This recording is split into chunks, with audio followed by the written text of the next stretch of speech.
Okay, we'll call this meeting to order. This is the City of Buckeye regular council meeting for May 20th, 2025. We will start with the invocation led by Pastor Brian Brown from NPXH Church, followed by the pledge led by Councilmember Hagestad. Thank you to Mayor Osborne and the council for allowing me to pray. Let's pray. Heavenly Father, just we come before you today with our hearts full of gratitude for the opportunity to serve and lead our community. We ask that you give us wisdom to guide our decisions, for the clarity on discussion. Also grant us the ability to listen with empathy, speak with integrity, and work together for the common good of Buckeye. Help us to be mindful of the needs of our neighbors, concerned for the vulnerable, and the well-being of the generations ahead. May our decisions be rooted in justice, fairness, compassion, and the values of our city. And give us strength to face the challenges with courage, with humility, and to learn from one another. God, we trust in your guidance, and we ask that you just bless the work that's being done here today and the days to come. We pray this in your name. Amen. Amen. Please join me in the pledge. I pledge Allegiance to the flag of the United States of America and to the republic for which it stands, one nation, under God, indivisible, with liberty and justice for all. Okay, thank you both very much. Could we have the roll call, please? Councilmember Yonker. Here. Councilmember Berry. Here. Councilmember Goodman. Present. Councilmember Hagestad. Here. Councilmember Beard. Here. Vice Mayor Hustis. Here. Mayor Osborne. Present. Thank you very much. Item number 2 is comments from the public. Members of the audience may comment on any non-agenda item of interest. I do not have any speaker request cards. Do you have any over there, Mrs. Clerk? Speaker request. All right, we're on to item 3, awards, presentations, and proclamations. 3A, the Buckeye Youth Council will be presented with an award with awards for service. It looks like Miss Sarah Silk. Hey.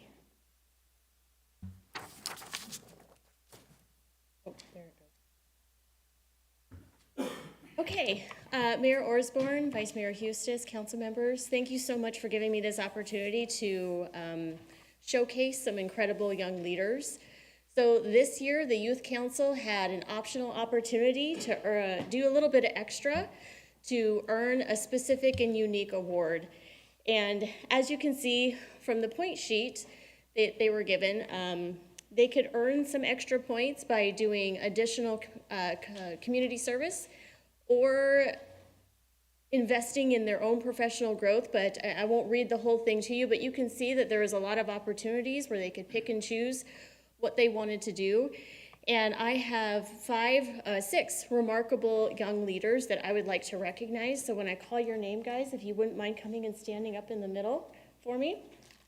So earning the Youth Leader Award, I have Paige Black.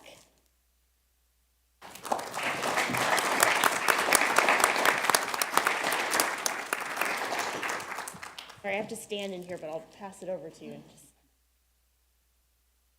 just stay right there. Thank you. All right, and now moving on, as you can see, earning over 100 points and putting a lot of time and effort into these things, the Excellence in Youth Leadership Award, Haley Mosier.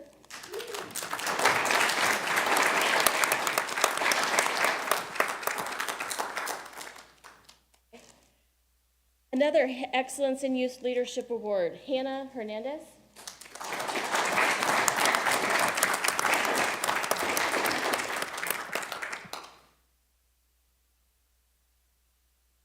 Another Excellence in Youth Leadership Award, Jaden Lugarin.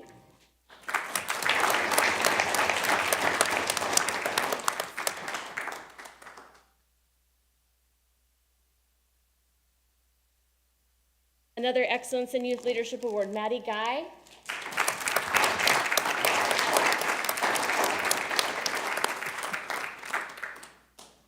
And last but not least, another Excellence in Youth Leadership Award, Malia Davis.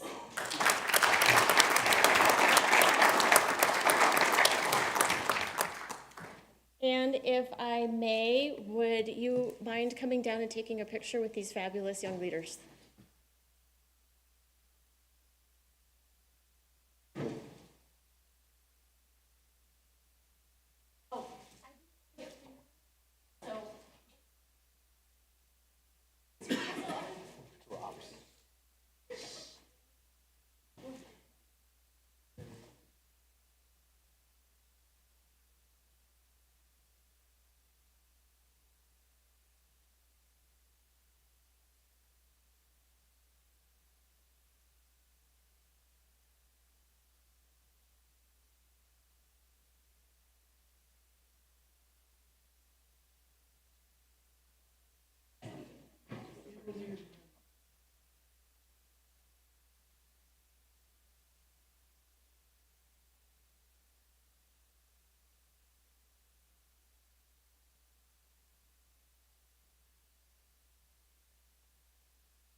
Okay, thank you for that. And maybe just one other recognition. Sarah, who's racing across, handing out the boxes from the awards, has done an awesome job with the Buckeye Youth Council and taken that to another level. Every year it gets another level, and you've done such an outstanding job with that. So I think we owe you a round of applause as well.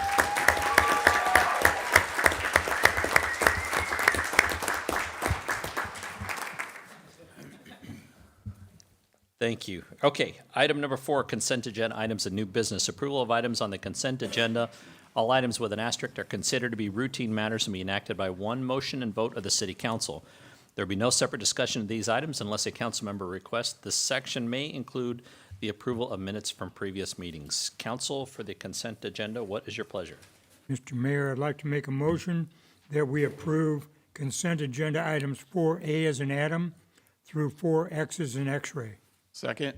Have a motion for approval for the consent agenda and a second. All in favor say aye. Aye. Aye. And opposed? And the consent agenda passes unanimous. On to item 5A, under public hearings, non-consent new business. Council to hold a public hearing and take action on ordinance number 19-25, approving an amendment to the Miller and I-10 planned area development as described in case PLZZ-24-0012, and providing for repeal of conflicting ordinances and severability. And Ms. Mandy Woods, you are presenting. Good evening, Mayor and members of the council. Tonight I will be presenting Miller and I-10 Planned Area Development Major Amendment, and this is case number PLZZ 24-0012. The applicant on this is Carolyn Oberholzer on behalf of the property owner, which is Americo Real Estate Company. The location is at the southeast corner of Miller Road and I-10. Approximately 29 acres in size, and it is a major amendment to an existing PAD overlay. For some site context, this is the location of the property outlined in red. The subject property itself is vacant. To the north is Mueller Inc. and vacant land owned by the Flood Control District, mostly land in the county jurisdiction to the north of I-10. To the south is vacant land. To the east is a storage user and other vacant land. And then to the west is the Miller Commerce Center, which includes convenience uses, fuel centers, a hotel, QSR, which is quick service restaurants, et cetera. For the general plan land use designation of the property, the existing use is business commerce, which is intended for community and regional serving commercial development, professional offices, business parks, providing access to major roads while encouraging walkability and connections to adjacent or adjoining neighborhoods. And the proposed major amendment and the anticipated development is consistent with this land use designation. So there is no modification proposed to this.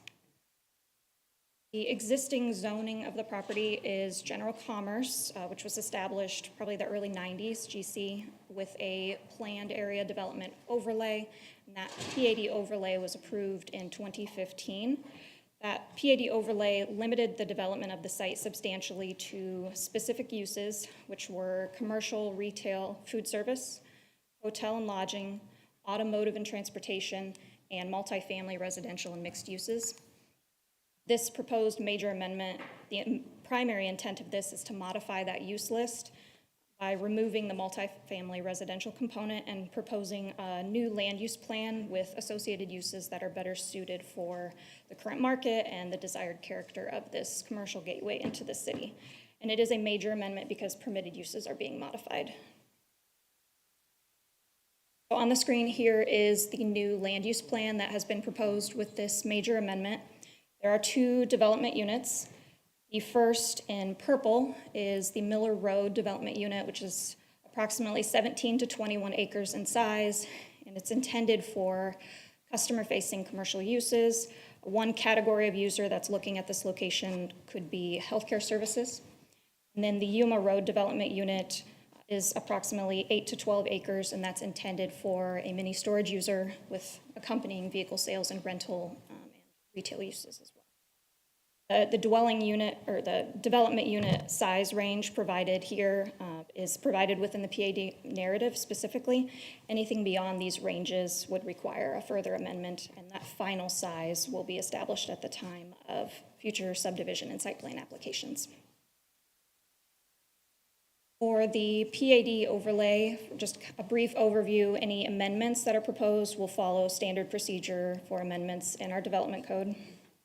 The uses and development standards are prescribed for each of the 2 development units, and they use the base zoning district GC as kind of a starting point, which is typical for a PAD overlay.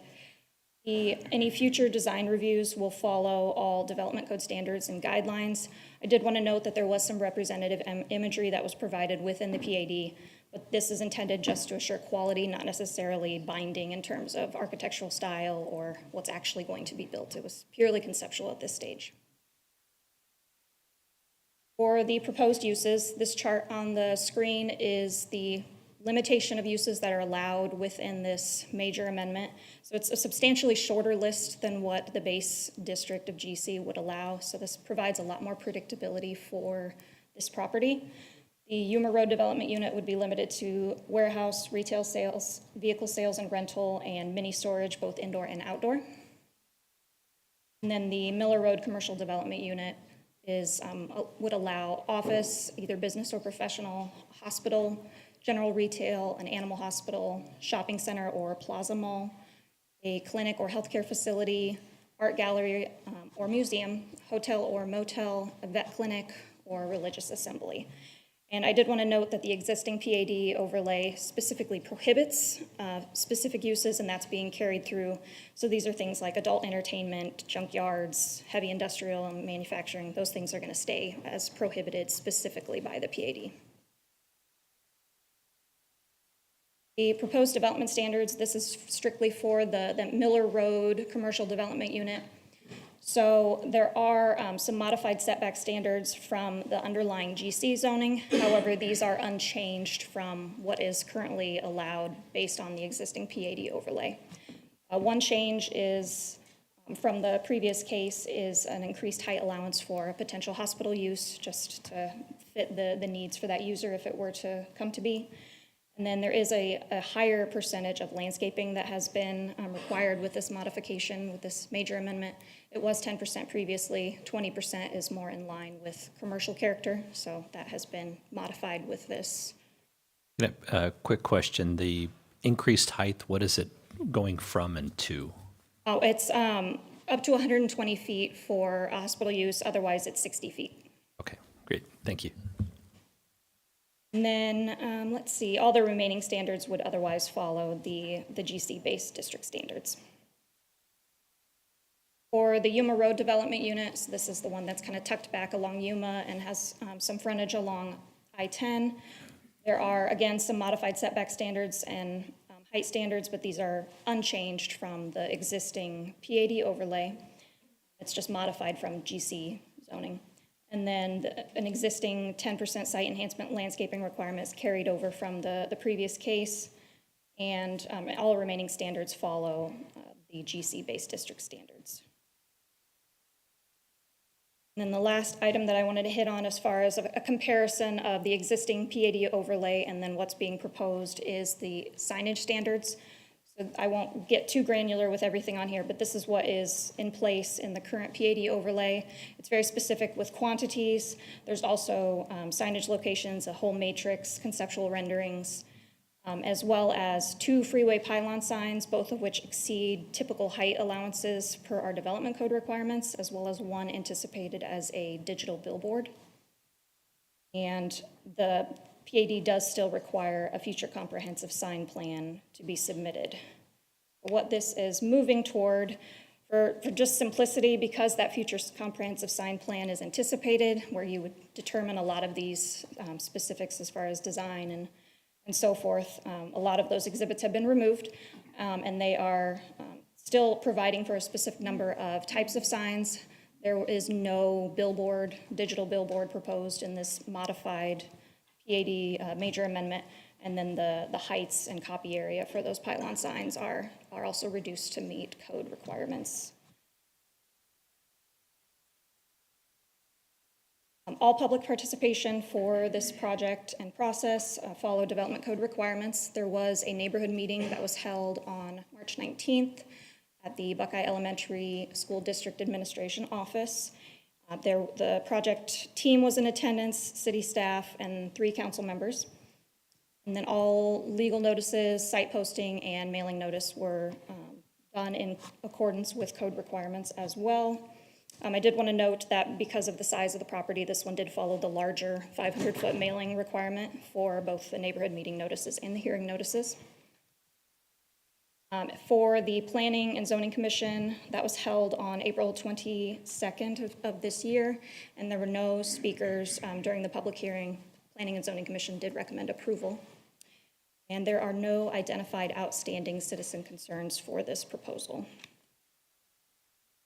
For all future development and infrastructure, I think I've noted already that submittal and approval of future site plan and subdivision applications will be required. There isn't a formal phasing plan that's prescribed by the PAD narrative, though we do anticipate that the user for the Yuma Road Development Unit is eager to move forward. The developer will complete all transportation, water, sewer, and drainage infrastructure improvements, and that will be determined specifically by those future site plan processes. The property, of course, will be serviced by city fire and police. And with that, the recommendation by staff is to conduct a public hearing and then adopt ordinance number 19-25, approving this case subject to conditions A through T for the following reasons, in that it furthers goals of the general plan, it conforms to the code or proposes alternate standards that will result in very high quality development, and there are no outstanding issues from reviewing departments. Thank you. Okay, great job. We'll first start with the public hearing. We will open a public hearing. Do we have any speaker request cards? No speaker requests? Speaker requests. Anybody from the public wishing to speak on this item? Seeing none, we will close the public hearing. And council, any questions on item 5A? I'm not seeing any. I just want for clarification. So they have an overall zoning for the property, I don't think I'm saying that correctly, but a planned area development for the entire property. And the intent of this is to keep that purple area more of the commerce or healthcare use, and the pink area is the it's U-Haul that owns the property. So it's really keeping that use to that back Yuma Road and then freeway frontage area. Mayor, that is correct. Okay. All right, I don't have any other questions on it. Council, on item 5A, what is your pleasure? Mr. Mayor, I make a motion that we approve agenda item 5A as an atom. I'll second. I have a motion for approval of 5A and a second. All in favor say aye. Aye. And opposed? And 5A passes unanimous. Thank you. Thank you. Okay, go fast. All right, item 5B, council to take action on resolution number 10-25, approving and adopting a tentative budget for fiscal year 2025 and 2026. Greg, not Bill, Greg is up presenting. Right, yeah, thank you, Mayor.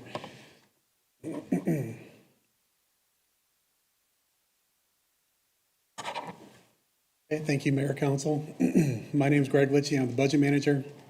I am here to present the tentative budget for FY 2026. So with adoption of the tentative budget, we will be setting the maximum expenditure limit for FY 2026. Once the tentative budget's adopted, the final budget may be reduced, but it cannot be increased at that point. We're also setting the June 3rd special meeting, at which time we'll have 2 public hearings, one for the truth in taxation and the second for the final budget, followed by approval of the final budget. We're also setting the June 17th date for consideration of approval of the 2026 property tax levy. Review of our key budgeting practices. We reviewed these in the workshop we had in May. We use conservative revenue estimates. We have a balanced budget. Our ongoing expenses are paid with ongoing revenues. One-time revenues and fund balance are used to fund one-time expenditures like the CIP plan. We have a fully funded 5-year governmental CIP plan. And we maintain a 17% reserve, unappropriated reserve for the general fund, water, and wastewater funds. We want to maintain our maximum primary property tax levy. The tax rate, if approved for 2026, would be set at $1.60 with 1.6004, which is a slight reduction from the rate in 2025. So this chart illustrates changes made since the recommended budget presented at the May 7th workshop. At the workshop, we presented $552.7 million for the recommended budget for new FY 2026 dollars. And now we've added FY 2025 carryovers, which represent previously approved projects or supplemental requests that are extending into FY 2026.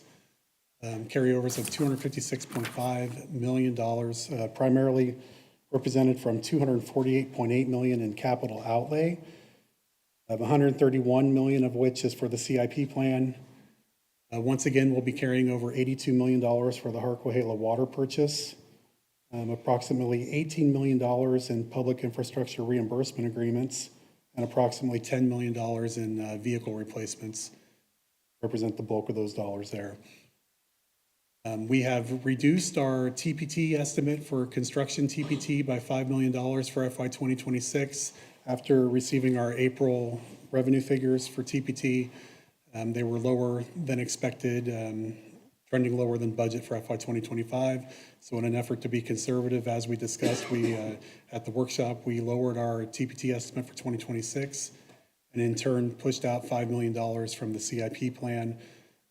As a reminder, construction TPT is a one-time revenue source. So CIP plan is a one-time expenditure. We're pushing out $5 million to balance that out. In turn, we increased our budget authority by $5 million in case we have an unplanned revenue source during FY 26, or in case we exceed our fund balance estimates for FY 2025. This flexibility allows us to appropriate those dollars during 2026 under our current policy. Great, good question.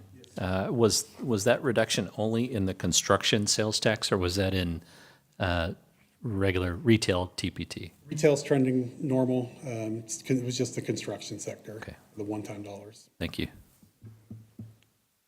We made some operational adjustments and corrections to the 26 budget of $1.1 million, primarily consisting of updated payroll projection, debt service adjustments, and removal of some duplicate grant items.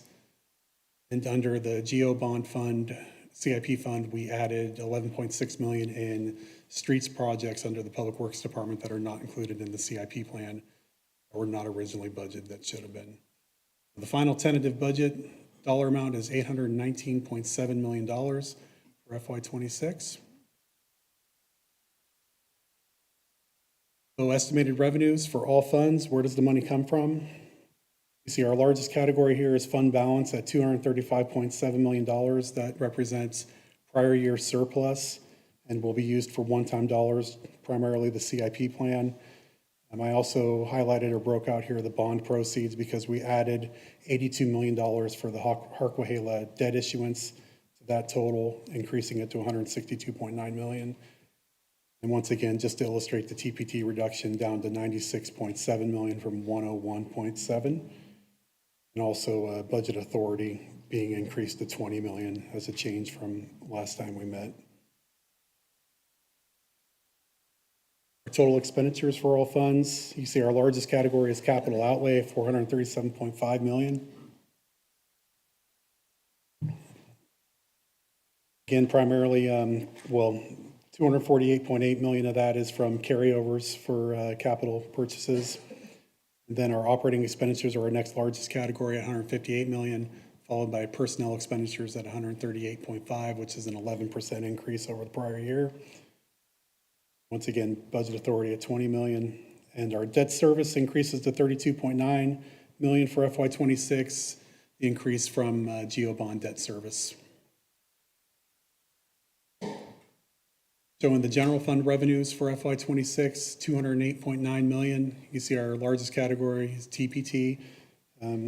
Once again, reduced the $5 million to $96.2 million. Next largest category is intergovernmental revenues at $45 million, which is a 1% increase over the prior year. And our licenses and permits at $20.1 million, which is a 5% increase. Licenses and permits are trending higher than expected for FY '25.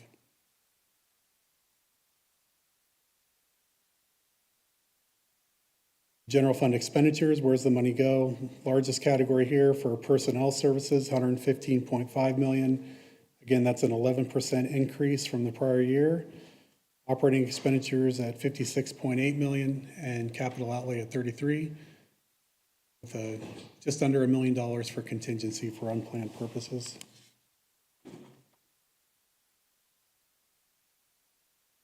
And this chart, we showed mostly an unchanged version of this at the workshop here, showing total authorized positions for FY '26. The staff's recommending 67 new positions for FY '26. Our largest category of employment for our workforce is public safety, which will represent 41% of our workforce at just under 393 employees there, followed by general government at 181. For FY '26, we're recommending a 2.5% cost of living adjustment for all employees for the first pay period of the year, or the fiscal year, and also a 1% city deferred compensation contribution for all employees. We're recommending a 4% merit for non-represented or non-public safety staff, and then for represented public safety staff, a one-step increase, which is approximately 5%.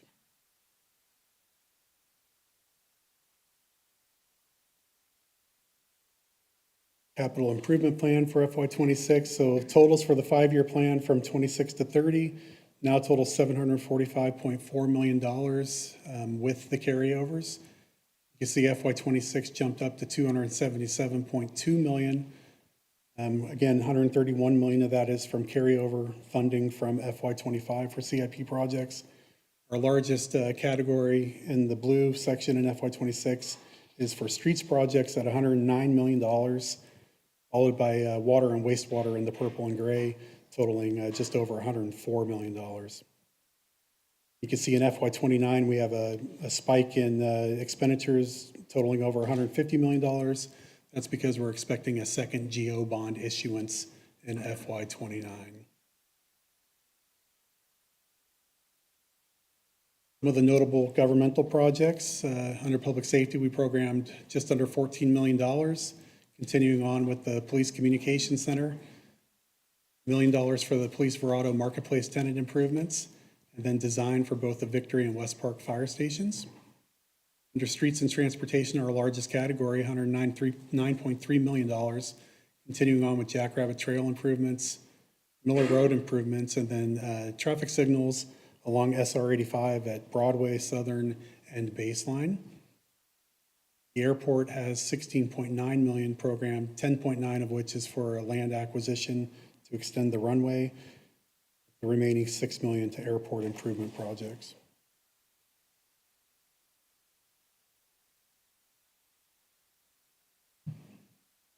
Total water and wastewater capital projects are at $104.6 million, our second largest category. We have $12 million programmed for the White Tanks recovery well. This is an ARPA-funded project. Under wastewater improvements, we're improving facilities in Sundance Festival in the central area. We have water campus expansions for Jackie Mack campus and the North Airport campus, and Valencia system water upgrades.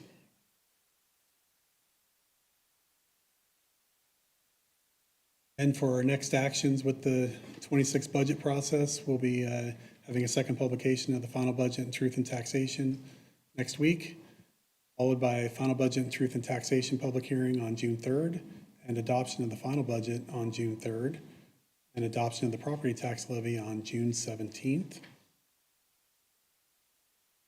With that, staff recommends approving Resolution 1025, approving the tentative budget for FY '26 in the amount of $819,669,500, and set a public hearing date of June 3rd, 2025. I don't take any questions. Okay, thank you, Greg. Great job. Council, questions? Not seeing any questions. We've had probably lack of questions because we have gone through workshop, small one-on-one meetings where you guys have briefed us on any questions we might have and prepared a solid budget. And it's a lot easier to do budgets today than it was, say, 15 years ago when it was deciding where you were going to cut versus where we're growing as a city. So appreciate the work that you guys are putting into it. Thank you, Mayor. Council, for item 5B, what is your pleasure? Mr. Mayor, I make a motion that we approve agenda item 5B as in boy. Second. I have a motion for approval and a second. All in favor, say aye. Aye. And opposed? And 5B passes unanimously. Thank you. I know that's a ton of work, not only from the finance department, but from every department that is reporting into you all and giving you the data that you need to create the budget. So appreciate you guys and every other department. Item number 6, comments from mayor and council. Seeing none tonight. Item number 7, city manager's report and summary of current events. Thank you, Mayor. First off, I'd like to offer our kudos to the HR department. They recently were awarded the Healthy AZ Gold Award, which is given to organizations that positively impact health and wellness of their employees, so great job. Also like to note that our grants team, I think Rob was here, I'm not sure if he's still here, but doing a great job. Recently have received $110,000 for 25 license plate readers for PD, almost $50,000 for an archery grant for the Joe Foss facility, and about $130,000 in airport grants for taxiway improvements. So they're doing a fantastic job bringing those grant dollars in. On another good piece of news, Roosevelt Street between Verrado and Jackrabbit will be opening in approximately 1 month, so a new east-west connection there. On the development side, if you've driven past Verrado and I-10, you may have noticed starting yesterday, Verrado Marketplace is now going vertical. They're tilting walls for the project, and they are on schedule for an opening spring of '26. Also, Home Depot has pulled permits for a new store at the Buckeye Commons Center, otherwise known as the Costco Center, so more positive news there. Last time we mentioned the AAA rating that we have received, finance has received for the GEO bonds, and the question was raised about how many cities in Arizona ever achieve that rating. Our research now shows there were 14 cities, which represents about 15% of all municipalities in Arizona. So it's a great job by them. And then finally, I would like to offer my congratulations to Amy Murray. She has been promoted and is our new Public Works Director. So looking forward to her work.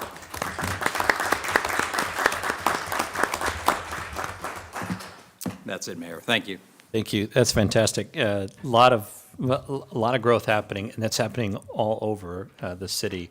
Cannot wait to announce some stuff in other areas.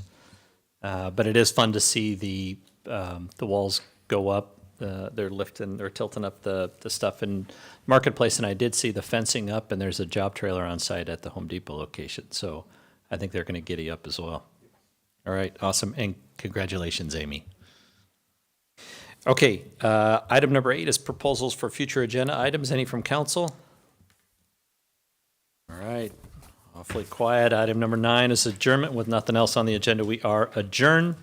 And we will start up, if we can, start up immediately on the CFD. Do we need to break between the meetings, or can we go right into it?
Okay, we'll call this meeting to order. This is the joint meeting of the Community Facilities Districts, the City of Buckeye, for May 20th, 2025. May we have the roll call, please?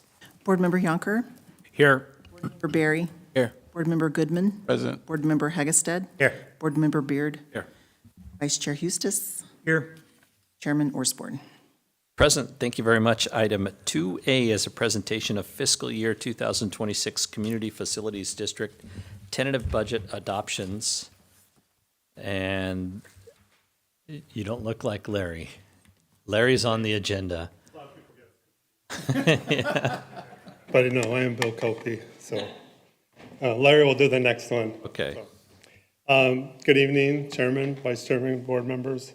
I'm just going to give you a very brief CFD tentative budget overview. I do apologize because tonight's meetings, CFD meetings typically are relatively short, so we are going to take a little bit longer. So hopefully it will be about 10 minutes at the most. So 10 times longer than normal, but so it's similar, like Greg just got done talking about our adoption of our city's budget. We follow, the CFDs follow the same process. So tonight you'll be approving the tentative budget. 2 weeks, we'll come before you with the final budget. And then on June 17th, we'll come back before the tax levy. So you get to see us 2 more times after tonight. All of the items, I'm doing a presentation because all the items are on consent. If there is anything that you want to pull, obviously you can pull that item and talk in more detail than what I show here, but everything is on consent at this time. So here are our 11 CFDs. You can see there's 3 with asterisks. So those are CFDs that have been formed, but there's currently no development. So most of you, I think, know where all of these are located. So these are up on Sun Valley Parkway, kind of north and west, or north and east of Tartesso. So the small CFDs, basically we budget the bare minimum. And a lot of this, the 30 cents will not cover the $6,000 or $6,500. But if the developer does want to form or have more activity or more discussions with staff or with legal counsel, we budget this just in case that they want to come forward and start, forming or issuing debt or talking more about development within the district. So we always budget a little bit every year.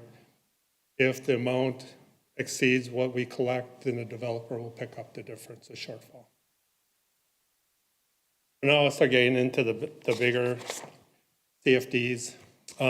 As you can see, our 8, 9 CFDs. So their budgets vary from year to year. And the biggest difference in our budgets from one year to next is issuance of debt. So every single one of these in prior year have issued some form of debt, with obviously the different, or the exception would be Floreo is about the only one, I think, that did not issue debt last year, as you can see. So we will remove that, and then when you compare it to this year, there's only 2 districts that issued debt at this point, or it'll be 3, I guess. Festival, Larry will be talking to you about the GO bonds. Then we're going to go into Floreo as a special district, assessment district, that the bonds they want to issue. And then we're going to get into West Park. They also have an assessment bonds they want to issue, and they also have a GO bonds. So all of the bonds will be incorporated into this budget. Again, like Greg stated earlier, this sets the maximum limit. This doesn't necessarily mean that we're going to spend all the money, and at the time we come back for the final, if revisions are made, we can always lower the budget. We just cannot increase the budget. And I just want to show you on the right side is the assessed values, the change from one year to the next. You can see this year has been a very unique year for assessments. Normally, we would see double-digit increases in most of these districts, and you can see it really ranged from Tartesso only 5%, West Park at 7%. West Park last year, I think, was over 18% increase. And this year, they're only less than 7%. Because there's a lot of activity going on in Floreo, obviously that has a large increase, but last year it was pretty much almost vacant land for the most part. So this just gives you a comparison just to see the difference in assessed values from one year to next. And we use that information then to calculate our tax levy. That, Bill, that does say almost an 18,000% increase at Floreo. Yes, I'm reading that right. yep. Okay. Thank you. Well, when you have $10 million in bonds being proposed, and last year, basically, there was no activity out there, it kind of distorts the number a little bit. So here are the CFD tax rates. So you can see on the left side is last year's tax rates. Festival is at 319, almost 320. So again, they're going to be issuing some bonds. Like I said, that Larry will talk about. Even with that, they're going to go up to 330. All of the original development agreements had a tax rate of 330 built into their development agreement. They are consistently right around 330 year in and year out. So they do a fantastic job out there trying to keep that rate as level as possible. Going forward, as you can see, some of these decrease dramatically. Our idea going forward is we're trying to avoid these peaks and these valleys in everyone's tax rate. So we're trying to come as close to 330, give or take, but we want to try to be consistent year in and year out. So we're working on that with the developers and the bond underwriters and that to try to achieve that. Sundance went down. You can see the rate is 219. They didn't issue any debt. We paid off some debt, so they're down to 190, 193, so a 12% decrease. Western Overlay, you can see it was $5, $503 last year. They're down to $356 this year. So you're going to see approximately a $260 decrease. If we use a median home value in the city is about $176,000, you're going to see a decrease into about $260 in their taxes. So those are the type of situations in the future that we're trying to avoid. We don't want to go from $5 down to $355. We're trying to keep it very level one after another. Then the other one is West Park. You can see they're at 313, and we're proposing to go up to about 365. Again, that's primarily due to they're going to be in the June 17th council meeting. We'll be coming back to you to request your approval to issue GO bonds. Well, $5.4 million is included in the budget. With that $5.4 million, it'll increase the rate to 365. Again, using the same $176,000 median home value, you're going to be around a $90 increase, annual increase in your taxes. And depending on what the taxes or what the assessed value increases next year, that number should drop a little bit next year depending on the assessed value. Bill, the Verado Western Overlay was a real sore spot for the residents that live in that area last year. I think we have a pretty good mailing list of people that are out in that area. Is it worth being a little bit more proactive this time and telling them, we understand you did see it was 100% increase last year. This year, you're going to see almost 30% decrease in that, just to keep them informed of what's happening. Absolutely. I don't necessarily want to poke a hornet's nest, but I want to make sure that they understand that what we said was going to happen is essentially what's taken place. Good idea. And we try to get ahead of ones when it's, maybe we didn't do a very good job last year, but now we're trying to get ahead of when increases occur. But I think showing a decrease is also very good information to distribute. Okay, thank you. With that, I am done. Is there any questions the board might have? Okay, and that item number 2, help me if I'm wrong on this, but that was basically the information for all of the consent agenda items that are down on number 4, is that correct? Correct, Chairman. Okay. So if, with the chairman's permission, if we could move item number 4 up ahead of the public hearings? Yeah. The board could consider the items that they just heard the presentation on, and then we'll get to the public hearing. Okay, yeah, I think that's appropriate. So we'll do that. We'll take 4 before 3. Council, you've heard the presentation on all of the CFDs throughout the city. So item number 4, board, what is your pleasure? Mr. Chairman, I would like to make a motion to approve the consent agenda items of 4A as in Adam through 4K as in King. I'll second. I have a motion for approval for consent agenda items and a second. All in favor say aye. Aye. And opposed? And consent agenda passes unanimous. Thank you very much. Then on to item number 3, public hearings and non-consent. Board of Directors of Festival Ranch Community Facilities District to hold a public hearing and take action on resolution number 05-25, accepting and approving the feasibility report relating to the acquisition and financing of certain improvements benefiting the district and declaring its preliminary intention to issue not to exceed $6 million general obligation bonds to finance the acquisition of certain improvements as described in the feasibility report relating to such improvements pursuant to the provisions of Title 48, Chapter 4, Article 6, Arizona Revised Statutes, and all amendments thereto. And this, Mr. Larry Price, how are you?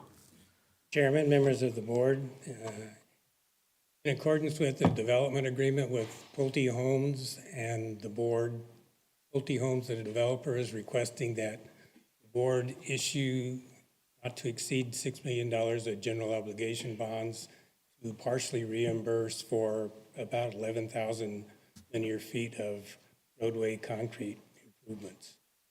It's estimated to be a 20-year term with the interest rate not to exceed 5%.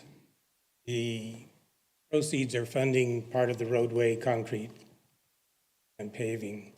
The impact to the homeowner or the property tax impact, the debt service portion of the combined O&M and debt service tax rate is increasing approximately 10 cents from $2.89 to $3. And the overall tax debt service rate increase is 3.5%. The total, the combined rate, including operation, maintenance, administration, and debt service, is increasing from approximately $3.20 to $3.30, which is an overall 3.5% increase. Laura Myers from the developer is here, and if you would like, she can highlight their outreach program, which happens to be very good, keeping the residents informed of not only the CFD activities, but what Pulte's doing out there. I told her I may do this to her, but I didn't know if the board.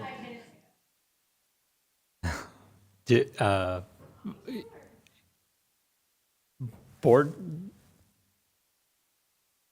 maybe the condensed version of.